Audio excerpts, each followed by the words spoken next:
uma palavra nesta manhã, pedindo aos irmãos para passar o vídeo das nossas programações, só para enfatizarmos.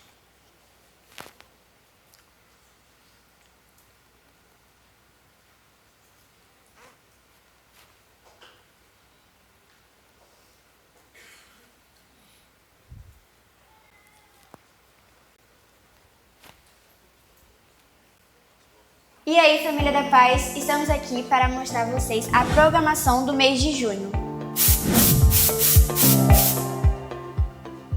No dia 12 de junho, nós teremos o Jantar dos Namorados, que acontecerá no Espaço JL às 19h45.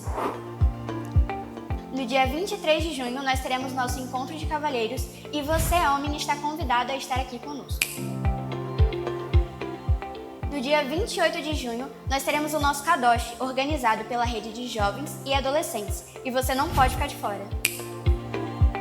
Nesse mês de junho, nós teremos a nossa celebração de ceia, que acontecerá no dia 29. Deus abençoe! Muito bem, lembrando os irmãos sobre o Jantar dos Namorados, é a partir dos noivos para cima, né? Casados e noivos. Hoje é o último dia da inscrição, tá bom? Quem não fez... Quem deixou o nomezinho tem que deixar o faz-me rir ou o cascalho, né? Porque amanhã a pessoa tem que organizar, comprar o material todo. Então você que é noivo ou casado, nós vamos estar na próxima quinta-feira reunidos no Salão JL aqui atrás, né? Um espaço muito bom. Já temos compartilhado de Deus ali com os irmãos. Abra a sua Bíblia, por gentileza. Quero compartilhar rápido mesmo uma palavra que é o alfa e o ômega. Ou seja, tudo começa e termina em Deus.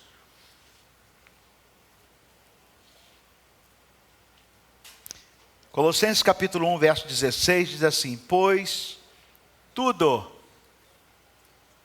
absolutamente tudo, nos céus e na terra, visível e invisível, todas as coisas começaram nele, e nele encantaram seu propósito. Pois tudo, absolutamente tudo, nos céus e na terra, visível e invisível, todas as coisas começaram nele, e nele encantaram seu propósito. Há um trabalhozinho que está sendo feito aí nas redes sociais, de alguém que sai entrevistando as pessoas na rua, você já deve ter visto, e a pergunta é: você crê em Deus? Você crê em Jesus? Você crê em Deus? Por incrível que pareça, a gente mora num país evangelizado ao extremo, mas muita gente ainda diz que não crê em Deus. Muita gente ainda diz que não crê em Jesus. Muita gente está na onda do secularismo, que é viver uma vida sem Deus. E alguns dizem que, quando se fala em Jesus, está se falando diretamente de religião, né?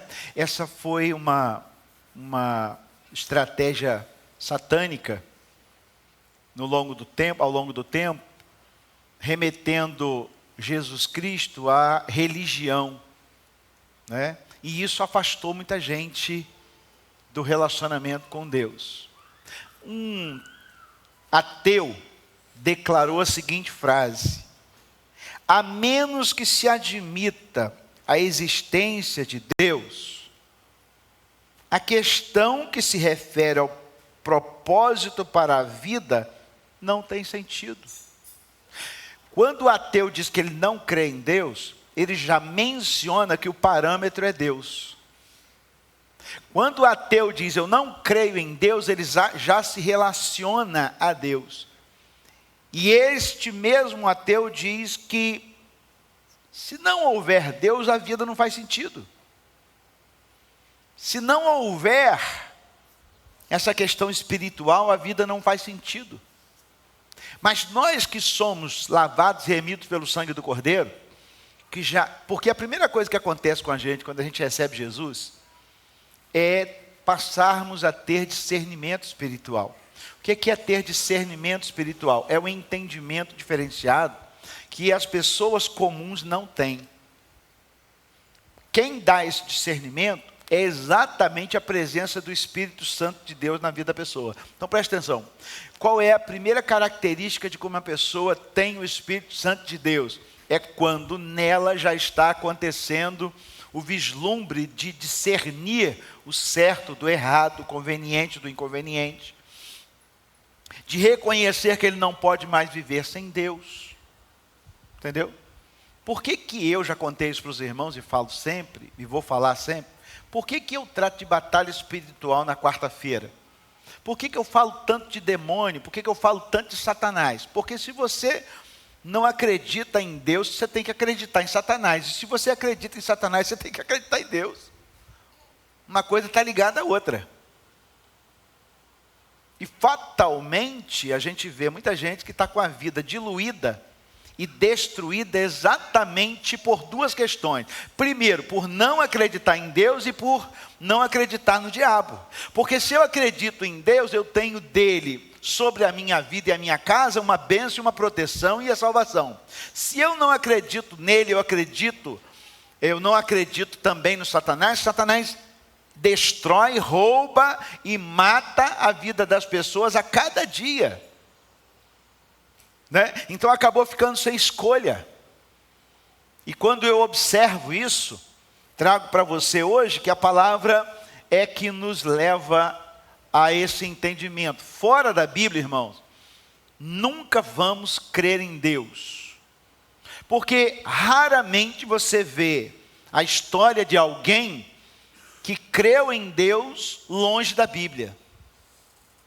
Raramente. Eu só conheço o apóstolo Paulo, que era Saulo, que teve um encontro sobrenatural com Jesus, que se revelou para ele. Então eu já fiz essa oração para muitas pessoas que eu amo, pedindo a Deus: Senhor, já que o Senhor fez assim com Saulo, faz com esse irmão também, pelo amor de Deus. Porque se fala e as pessoas não acreditam. E o problema é exatamente o que nós vimos agora de manhã. Sepultar uma pessoa sem saber se ela é de Jesus é tenebroso para a família que fica. Para a família que fica em sepulta alguém que é de Jesus, é fácil. Mesmo até que seja uma morte trágica. Mas pelo menos você tem o consolo de saber que as promessas de Deus vão se cumprir na vida daqueles que são do céu. E aí é mérito, né? Aí vai exatamente angariar e usufruir das promessas de Deus. Então é muito consolante. Eu quero até desafiar você, ouvindo aqui o corinho infantil, e fiquei pensando: meu Deus, se a gente deitar ouvindo essa musiquinha com a vozinha dela aqui, deve ser bom para dormir, né? Que vozinha gostosa, que palavra boa. Seus filhos, como servos, como crianças de família cristã, precisam ser ensinados por você a palavra. Deixa eu te falar uma coisa.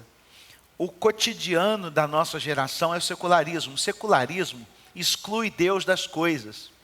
Se você não ensinar no seu dia a dia aos seus filhos sobre a palavra, a vida vai ficar tão tenebrosa daqui a pouco que eles não vão crer em Deus. Então, por exemplo, esse tamaninho que as crianças estão aqui, é a hora deles já estarem com versículos bíblicos sendo memorizados. Você viu que eles falaram aqui o Salmo 23 de cor, né? O povo muçulmano, eles treinam os filhos dele para decorar o Alcorão, que é a Bíblia Sagrada deles. E nós, povo cristão, muitas vezes nós estamos deixando muito isso a desejar, e eu falo desde a minha casa também, né?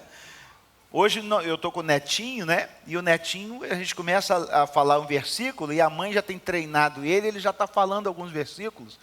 Porque, irmãos, se a nossa geração está sendo tão fluida em relacionamento com Deus, você imagina a geração dos nossos netos. A coisa está ficando tenebrosa, porque as pessoas não querem saber de Deus. E enquanto, como eu disse aqui, pregando, enquanto as pessoas não querem saber de Deus, o problema é delas. Mas para nós que amamos essas pessoas, sabemos que o problema passa a ser nosso, porque se não levarmos essa palavra para eles, eles não vão crer. Então raramente alguém vai crer sem ouvir a palavra, né? Porque o crer vem do ouvir a palavra. Então preste atenção, na sua vida cotidiana, nutra-se e coloque para você sempre aparatos que te cercam da palavra. Então, por exemplo, no seu trabalho, você pode ouvir uma música, coloque uma música da palavra para você ouvir. Se você pode estar num ambiente que tem uma televisão ligada, não fique assistindo bobagem, coloque um programa que você possa ser nutrido pela palavra.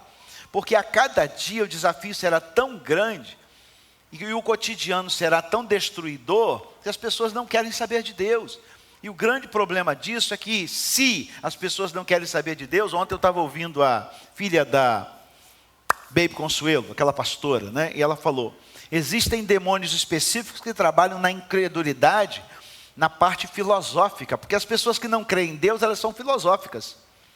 E nem a filosofia hoje as pessoas querem saber. Estou lendo um livro muito bom que eu ganhei essa semana. Nem de filosofia o povo da nossa geração quer saber. Ninguém quer mais ler filosofia, não. A gente está teleguiado pelas redes sociais. E o que se fala nas redes sociais, eu estava ouvindo uma pessoa falando sobre o Evangelho essa semana, e eu gostei da aplicação que ela fez, da palavra que ela pegou, mas quando eu fui pesquisar na palavra o que era, não tinha nada a ver do que ela falou. Ela falou umas coisas bonitas que quase que me iludiu. E eu ia até trazer para cá para botar no meu sermão, mas depois pensei, peraí, deixa eu pesquisar. E quando eu fui na palavra pesquisar, eu vi que o que ela estava fazendo era uma grande heresia.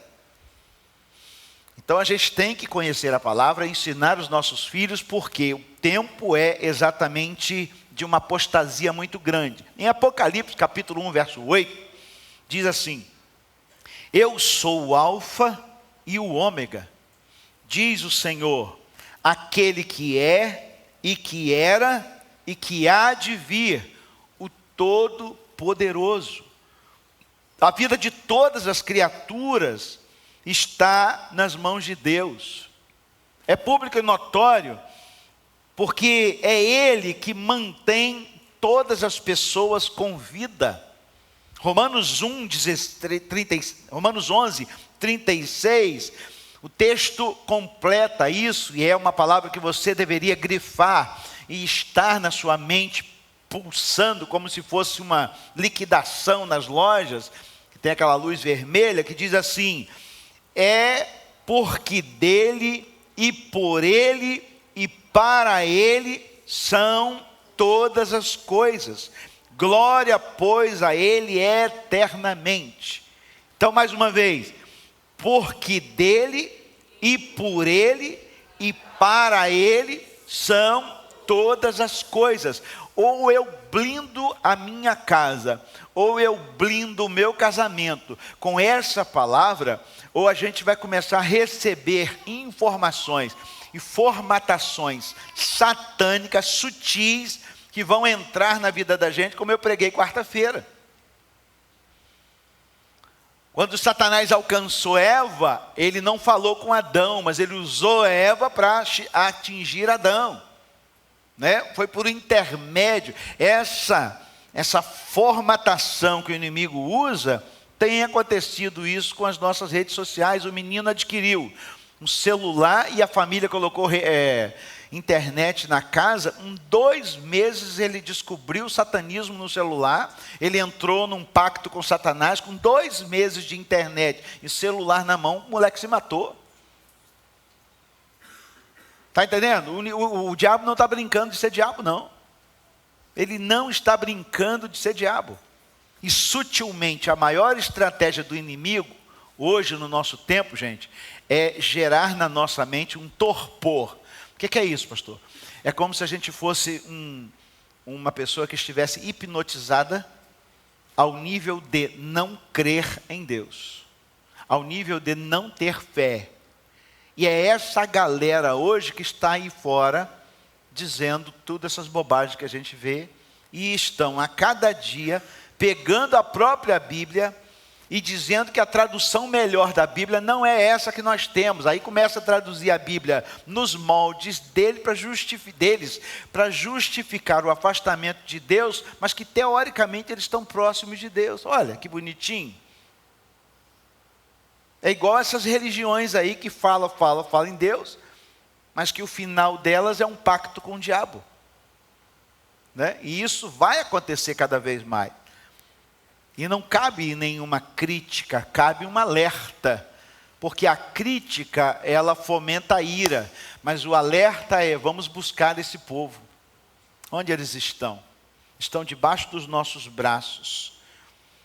A Bíblia diz que o Criador, além de nos criar, editou um manual para nos ajudar nas demandas de nossa existência. Esse manual é a Bíblia, porque, no geral, nós tentamos dar conta de nossa vida sem incluir Deus em nossas rotinas da vida, por achar que Deus não se importa conosco. Parece que Deus está longe. Você já pensou isso? Parece que Deus está longe. Mas se o mundo espiritual fosse descortinado para a gente entrar e dar uma olhadinha nele, você ia ter noção do quanto você é cercado pelo reino das trevas e eles não alcançam você, porque antes do reino das trevas você está cercado pelo reino de Deus e pela unção de Deus. Você não tem noção. Nós não temos noção disso. Quando Paulo teve a visão do terceiro céu, quando ele foi lá, eu queria que Paulo tivesse escrito mais. Ele falou muita coisa não, mas ele falou, eu vi coisas indizíveis. Ou seja, não dá para traduzir, porque ao mesmo tempo que você vê o céu, na visão que ele teve, você também vê as trevas, né? Porque é um paralelo aqui, quem está aqui, né, está aqui do lado também, dá para ver. O texto mostra para a gente que o rico e Lázaro, que eu preguei agora, eles, né, têm noção disso. A questão é o quanto as pessoas creem nisso. Mas quando as pessoas dizem Deus, parece que Ele não está. Aí você vai para o Salmo 139, o que diz o verso 1? Tu que sondas e me conheces. Olha o texto. Senhor, Tu me sondaste e me conhece. No livro de Isaías diz que o nosso nome, quem é salvo, está escrito na palma da mão dele. E aí, constantemente, não dá para eu avançar muito por causa do horário, mas constantemente a gente tem histórias de pessoas, e eu, como eu já falei para você, na minha rua tem um centro espírita, e toda segunda, quarta e sexta tem uma fila enorme para entrar lá.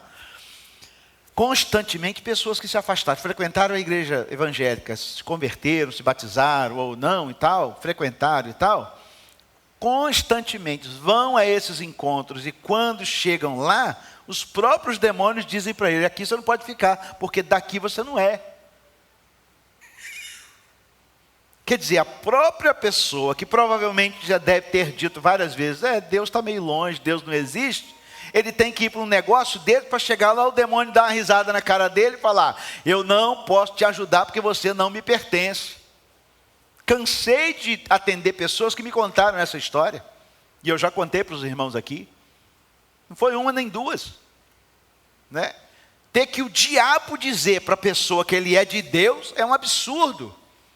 Por isso que nós temos que ter esse discernimento, a partir de quê? E por que a gente fica meio frio e afastado? Por causa da ausência da palavra, tá? Então o seu espírito, o meu espírito que habita em nós, ele pertence a Jesus e ele veio habitar em nós. Paulo vai escrever nas cartas aos Coríntios e diz que o nosso corpo é uma casa de habitação de Deus, né? E quando nós fazemos dessa casa uma casa incrédula, é como se a gente apagasse o espírito. E qual é o problema disso?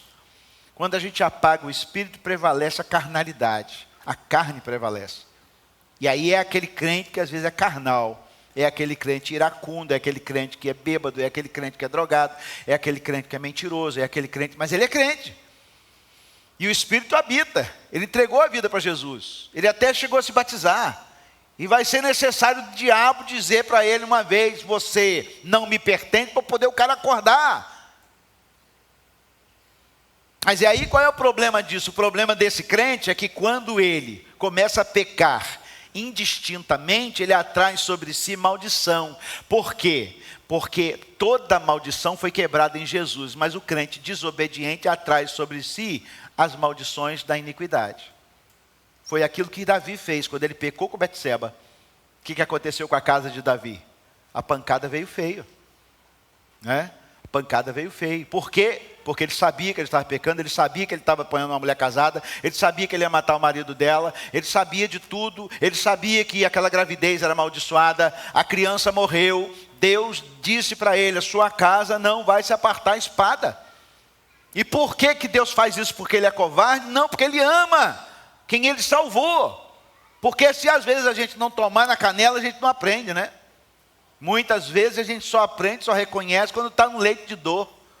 Não façamos isso. Porque por Ele, para Ele e através dEle são todas as coisas. Porque dEle, para Ele e através dEle são todas as coisas. Eu não quero fazer nada no meu cotidiano sem a presença do Senhor. Por quê? Porque a presença dEle traz unção e a unção traz a bênção. E essa unção e essa bênção me esquiva de acreditar nas bobagens que o inferno traz para mim. Quando admitimos essa existência de Deus e a presença dEle em nossas vidas, a primeira coisa que começa a acontecer conosco é direção, propósito, sustento, proteção, comunhão, descanso. É tudo que as pessoas que não têm Deus não têm. Quando Deus é Pai e quando nós somos filhos, quais são o respaldo que Ele nos dá? Vou ler de novo. Direção. Onde eu posso chegar? Pastor, mas todo mundo tem direção. Não tem nada, irmão. Você não tem noção como está lá fora, não. O cara amanhece e não sabe se ele vai adormecer. Não tem direção nenhuma. Agora, aquele que acorda na direção de Deus, ele lê um Salmo 23, por exemplo, já recebe a direção. Qual é o Salmo? O Senhor é o meu pastor e nada, ora bolas.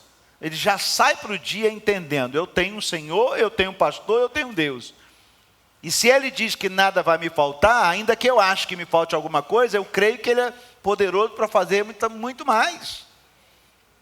E aí você vai se enchendo da palavra e você vai observando que Deus tem promessa o tempo todo. Segundo, propósito.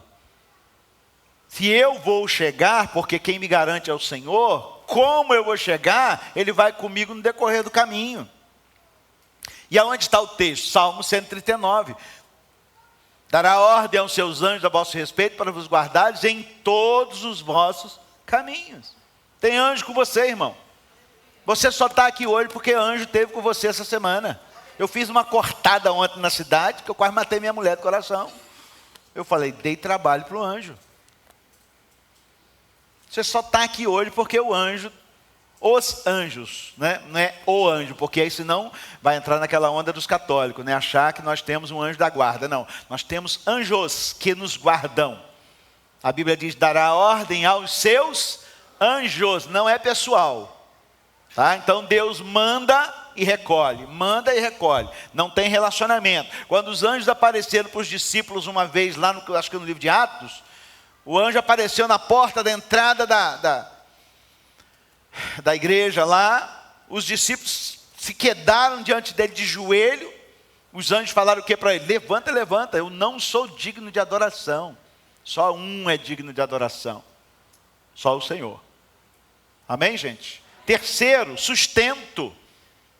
A nossa sustentação é também descrita no Salmo 139. Para não tropeçar com seu pé em pedra. Tropeçar é muito. A gente pode abrir um leque enorme de tropeços que as pessoas têm no nosso dia a dia, né? Mas se você não caiu, não se machucou literalmente nessa semana, é porque Deus estava com você. Proteção, comunhão, unidade. Pondé, há pouco tempo, fez uma ponderação a respeito dos crentes. E ele diz lá, muito interessante, porque ele é um filósofo e ele é ateu. E ele falou assim, é muito interessante, o povo evangélico é um povo interessante. O cara chega na igreja, na sociedade, ele não é nada. A primeira coisa que ele chega na igreja, ele é chamado de irmão. Ele não tem uma família equilibrada lá fora, mas o povo da igreja começa a se unir a ele, se reunir com ele, e esse cara ganha dignidade. Se ele era drogado, ele começa a lutar contra as drogas, porque sozinho ele não conseguiria. E o Pondé foi falando, depois você abre o vídeo aí, fala lá assim, bota assim, Pondé, o que fala dos crentes. Você vai ver que o que ele fala é bem lógico. É bem uma análise lógica e sociológica daquilo que nós vivemos. Porque ele falou, se o cara é mal casado, chega lá na igreja, todo mundo começa a trabalhar a cabeça dele e a cabeça da mulher dele para poder ajudar no casamento. Ora, bolas, o que você mais precisa? E o melhor ainda, porque dizem para ele, aí é a visão do ateu, né? E dizem para ele que ele tem salvação no final depois que ele morrer. Você quer mais do quê? O cara ajusta a família, o cara para de beber, para de usar droga, para de se prostituir, e a família dele se... Essa é a visão sociológica lá fora, mas nós já sabemos que é muito mais do que isso. Nós sabemos muito mais do que isso. E por fim, descanso. Aqueles que andam e que admitem a presença de Deus, o próprio Jesus falou, né? Vinde a mim, todos vós que estáis cansados, sobrecarregados, oprimidos, e eu vos aliviarei. Quem aqui já não viveu momentos tenebrosos, de dor, de luta, de batalha, que correu e ajoelhou e falou para Deus, Senhor, socorro. E a sua oração era só, socorro, socorro, me ajuda, livra meu filho. Quem aqui que nunca viveu isso? E passado um tempo depois, a coisa foi transformando, a coisa foi se ajustando, a coisa foi, né? E aí a gente fala assim depois, vem para um culto como esse, levanta a mão adorando e dizendo, obrigado, Senhor, porque o Senhor é comigo.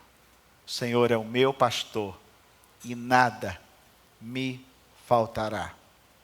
Porque dele, por ele e para ele são todas as coisas. Glória, pois, a ele eternamente. Mas quem vive de sofismas e silogismo, não adianta nada disso e padece de ansiedade e medo. Sabe qual é o maior medo que as pessoas têm? O maior medo é de ficar pobre e de morrer. São 6 tipos de medo que as pessoas têm, que são recorrentes. Mas o maior medo da raça humana hoje é de ficar pobre e morrer. Qual é a promessa de Deus a respeito disso? Exatamente quando ele diz, para a gente não ficar ansioso com coisa alguma, porque ele diz, mas buscai primeiro o reino de Deus e a sua justiça, e todas as outras coisas nos serão acrescentadas. E a morte, qual é o problema? Nós ouvimos um culto aqui agora. Eu sou a ressurreição e a vida. Aquele que crê em mim, mesmo que morra, viverá. Qual é o seu problema? Que Deus não pode resolver. E Ele antecipa tudo aquilo que nós já vamos viver. Então não tenha medo, tenha fé. Porque quando traduzimos o nosso medo em fé, nós agradamos o coração de Deus. Porque a Bíblia diz que sem fé é impossível agradar a Deus. Vamos ficar de pé? Porque dele, por ele e para ele são todas as coisas. Porque dele, por ele e para ele são todas as coisas. Só vocês?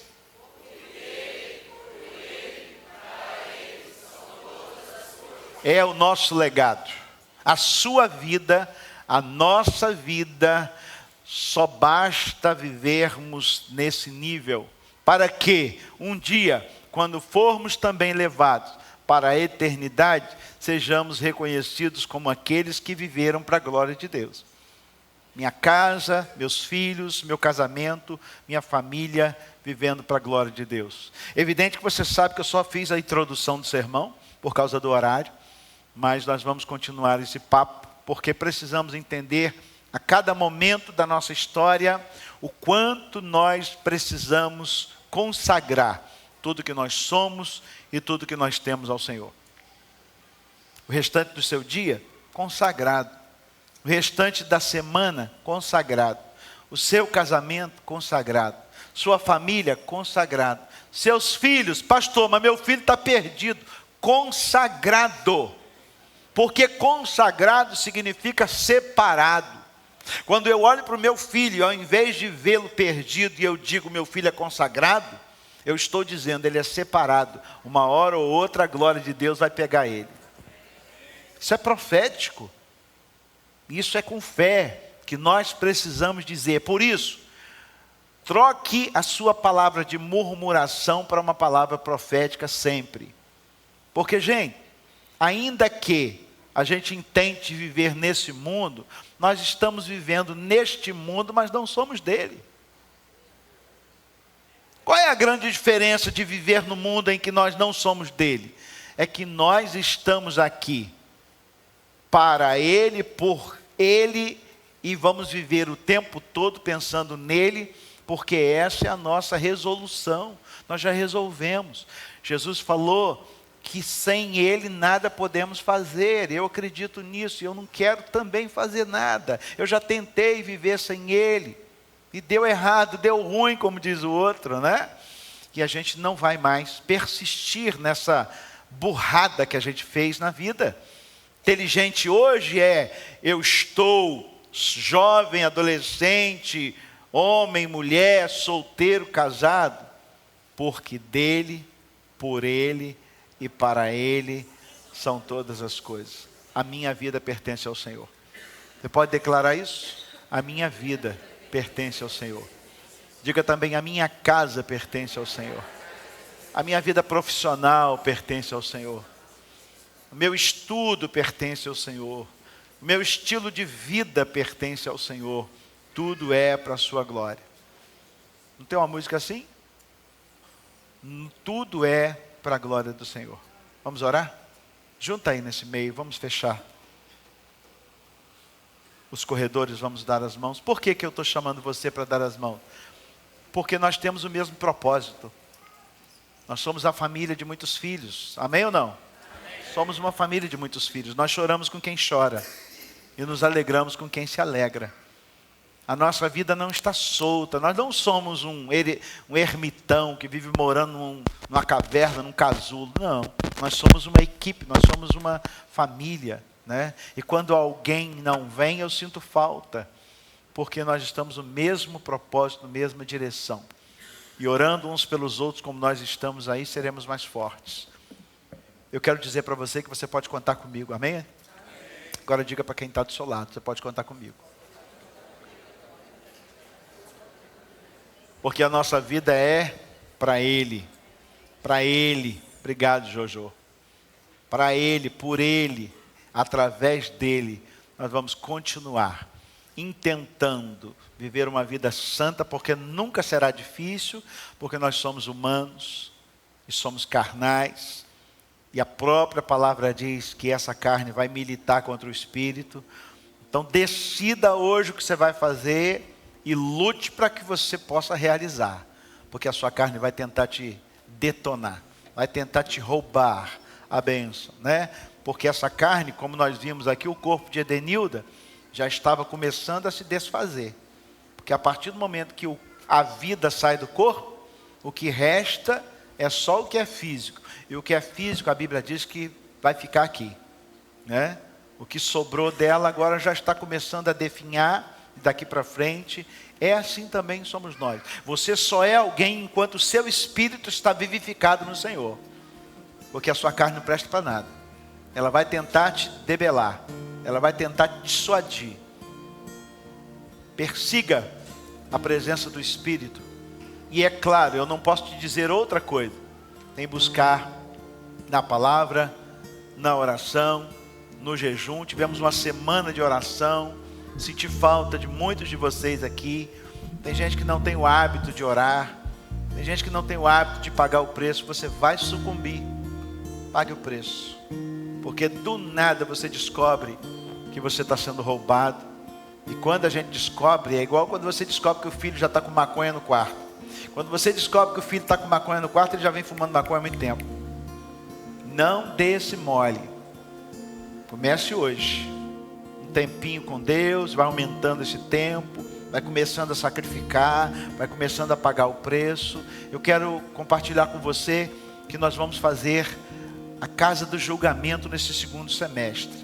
eu quero primeiro que você me ajude a orar, porque é um grande evento de evangelístico e é muito difícil realizar, mas eu quero chamar você para junto nós orarmos, porque nós precisamos de toda uma estrutura, de recurso para poder fazer.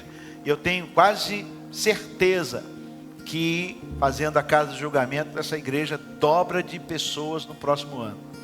Então nós precisamos trabalhar, e eu conto com a sua oração. Mas se você não está orando nem por você mesmo, como é que você vai orar por isso? Então comece hoje. Momentos de oração não precisa ser aquele momento religioso, não. Oração a gente faz andando na rua, dirigindo, lanchando. Consagre tudo que você tem, tudo que você é, o tempo todo, né? Lembrou, eu estou no trânsito, muitas vezes eu mando umas 20 orações durante o trânsito que eu estou para o Senhor. Às vezes a gente, né, parar com esse negócio de ficar, não, eu tenho que ajoelhar. Não, manda oração o tempo todo, porque Paulo diz, orai sem cessar, o tempo todo ligado. Quando você fica o tempo todo ligado, o inimigo não vai te pegar de maneira nenhuma desligado. E o Senhor Deus te ajude. À noite, convide pessoas do seu hall de amigos, parentes, para ouvir a palavra. Você é o representante do Senhor nessa família. Eu não conheço seus familiares, você conhece. Então traga hoje, já começa a orar e fala com ele, ó, vamos na igreja hoje, depois eu pago a pizza. Vai lá que cola, né? O cara tem muito tempo sem comer pizza, né? Traz o cara para cá e de repente chega aqui, ouve a palavra, né? O Espírito Santo salva. Vamos trabalhar para a obra do Senhor avançar, em nome de Jesus. Pai, muito obrigado por esta manhã, uma manhã diferente, quando já amanhecemos com uma família enlutada, mas glórias ao Senhor, porque o Senhor alcançou aquela mulher, e hoje a família toda serve ao Senhor. Por isso nos alegramos até nesse momento de sepultamento, oramos pelo consolo do Senhor na vida deles, e a nós, que o Senhor nos ajude a não perder de vista que é tudo para o Senhor, que vivemos para a Tua glória. Abençoe a vida de cada familiar aqui presente, cada família representada, que o Senhor nos ajude a sermos fiéis, obedientes e a buscarmos a intimidade com o Senhor. Nos leve sob Tua bênção, período de refeição, em casa, que a nossa casa seja repleta da Tua presença, que a paz do Senhor reine na minha casa. Eu declaro que a paz do Senhor reine na minha casa. Eu declaro que a paz do Senhor reina na casa desses irmãos. Que o Senhor esteja ungindo os umbrais ali, ó Deus.